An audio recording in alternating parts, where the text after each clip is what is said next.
When the hemming bed is optimally aligned to the car body, the 4 hemming steps have to be taught as well. Manually run the 4 hemming programs beginning with the first step and check them for correct pressure and position. Make adjustments of the roller locations if necessary.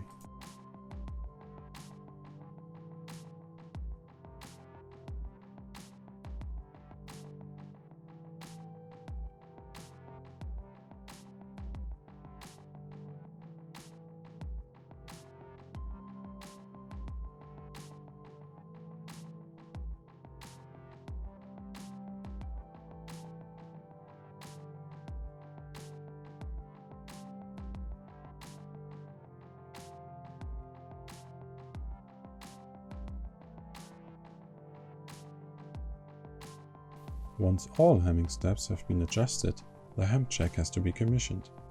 The hem check is used to measure the hem result online during the last hemming step. To configure it, rerun the last hemming program and move the command hem.sector_start to the beginning of the completely formed flange and the command hem.sector_stop to the end of the completely formed flange.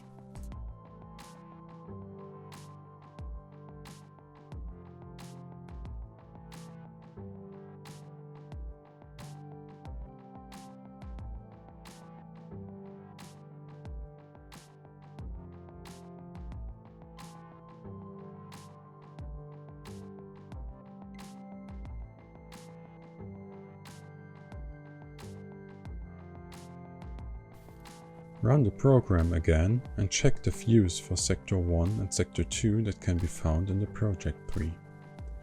Adjust the measurement regions and tolerance checks as already performed for the 3 measurement positions earlier.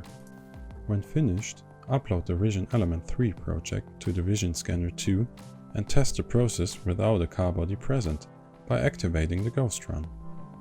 To do so, the digital input PLC_DI_no_application has to be activated. Attention! Measurement errors will be considered valid and the result will be a correction of 0.